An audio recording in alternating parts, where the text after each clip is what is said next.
આકાશવાણી ભુજ સમાચાર વિરલ રાણા વાંચે છે. નમસ્કાર. રાષ્ટ્રપતિ રામનાથ કોવિંદે ગઈકાલે દીવ ખાતે કેટલાક વિકાસ કામોનું ઉદ્ઘાટન કર્યું. આ વિકાસ કામોમાં આઈઆઈટી વડોદરાના આંતરરાષ્ટ્રીય દીવ કેમ્પસના પ્રથમ શૈક્ષણિક સત્રનું ઉદ્ઘાટન, કમલેશ્વર સ્કૂલનો શિલાન્યાસ, હેરિટેજ વોકવે તથા શાકભાજી માર્કેટના આધુનિકીકરણનો શિલાન્યાસ અને દીવ જિલ્લાના ઘન કચરા વ્યવસ્થાપન માટેની યોજનાઓનો સમાવેશ થાય છે. આ પ્રસંગે બોલતા શ્રી કોવિંદે કહ્યું કે દાદરા નગર હવેલી દીવ દમણ નાનો દ્વીપ હોવા છતાં વૈશ્વિક સ્તરે મહત્વપૂર્ણ સ્થાન ધરાવ્યું છે.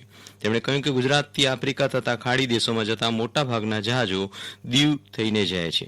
વ્યાપાર અને સૈન્યની મહત્વની દ્રષ્ટિએ દીવ મહત્વપૂર્ણ સ્થાન ધરાવે છે. શ્રી કોવિંદે આ વિસ્તારની પ્રાકૃતિક ધરોહર તથા પર્યાવરણના સંરક્ષણ માટે સ્થાનિક વહીવટી તંત્રના પ્રયાસોને બિરદાવતા કહ્યું કે દિવસ દરમિયાન 100% સૌર ઉર્જાનો ઉપયોગ કરનારું દીવ દેશનું એકમાત્ર નગર છે. સ્વચ્છતા સર્વેક્ષણ 2019માં પ્રથમ સ્થાન મેળવવા બદલ તેમજ આત્મનિર્ભર ભારત અને વોકલ ફોર લોકલના ઝડપી અભિયાન બદલ વહીવટી તંત્ર તથા લોકોની પ્રશંસા કરી હતી.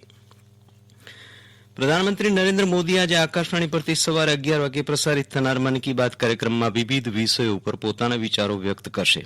સવારે 11 વાગે હિન્દીમાં મન કી બાત રજૂ કરાયા બાદ તરત જ પ્રાદેશિક ભાષાઓમાં તેના ભાવાનુવાદનું પ્રસારણ કરાશે.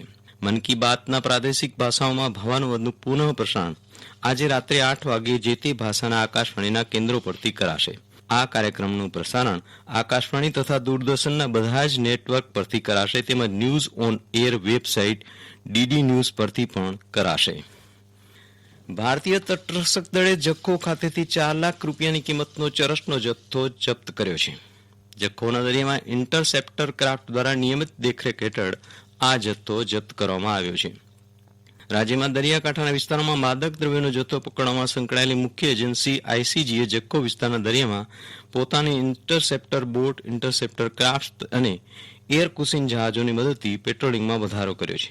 અત્રે ઉલ્લેખનીય છે કે જખૌ વિસ્તારમાંથી આ અગાઉ પણ વિવિધ સુરક્ષા એજન્સીઓ દ્વારા માદક દ્રવ્યોનો જથ્થો પકડી પાડવામાં આવ્યો હતો, જેમાં માત્ર આઈસીજી દ્વારા જ 3 કરોડની કિંમતનો માદક દ્રવ્યોનો જથ્થો પકડી પાડ્યો હતો.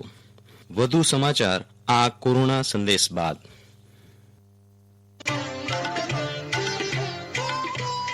કોવિડથી બચવાના મહત્વપૂર્ણ 3 ઉપાય: માસ્ક પહેરો, 2 ગજનું સલામત અંતર જાળવો અને હાથ સાફ રાખો. કોરોના સંક્રમણને કારણે પ્રવાસન સ્થળોએ ચિંતાજનક સ્થિતિ સર્જાઈ છે, જેને કારણે પ્રવાસીઓ પ્રવાસ માટે જતા ખચકાતા હોય છે. પરંતુ નાતાલ અને શનિ રવિ ત્રિદિવસીય રજા માટેના સુમેળ હોવાથી લાંબા સમયથી સૂના રહેલા કચ્છના ધાર્મિક તેમજ ઐતિહાસિક પ્રવાસન સ્થળો પર પ્રવાસીઓનો નોંધપાત્ર ધસારો જોવા મળી રહ્યો છે.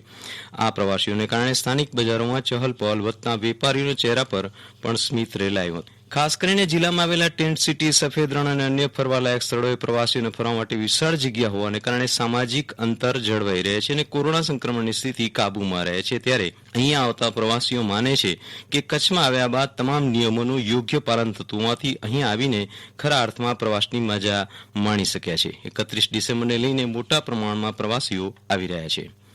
ગુજરાતમાં ગઈકાલે કોરોના કોવિડ-19ના 1002 દર્દીઓ સ્વસ્થ થતાં રજા આપવામાં આવી. અત્યાર સુધીમાં 2,26,208 દર્દીઓ સાજા થતાં રજા આપવામાં આવી છે. રાજ્યમાં સાજા થવાનો દર 93.86% થયો છે. ગઈકાલે 890 પોઝિટિવ કેસ નોંધાતા કોરોનાના કુલ કેસ 2,40,995 નોંધાયા છે.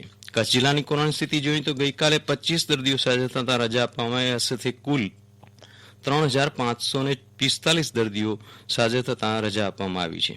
ગઈકાલે નવા 29 કોરોનાના નવા પોઝિટિવ કેસ નોંધાતા અત્યાર સુધીમાં કુલ 3,898 કેસ નોંધાયા છે, જેમાંથી 233 સક્રિય કેસ સારવાર હેઠળ છે. જિલ્લામાં ગઈકાલે ભુજ શહેરી વિસ્તારમાં સૌથી વધુ 13 અને ગ્રામ્ય વિસ્તારમાં 4 મળી કુલ 17 પોઝિટિવ કેસ નોંધાયા હતા. અને આ સાથે સમાચાર બુલેટિન પૂરું થયું. નમસ્કાર.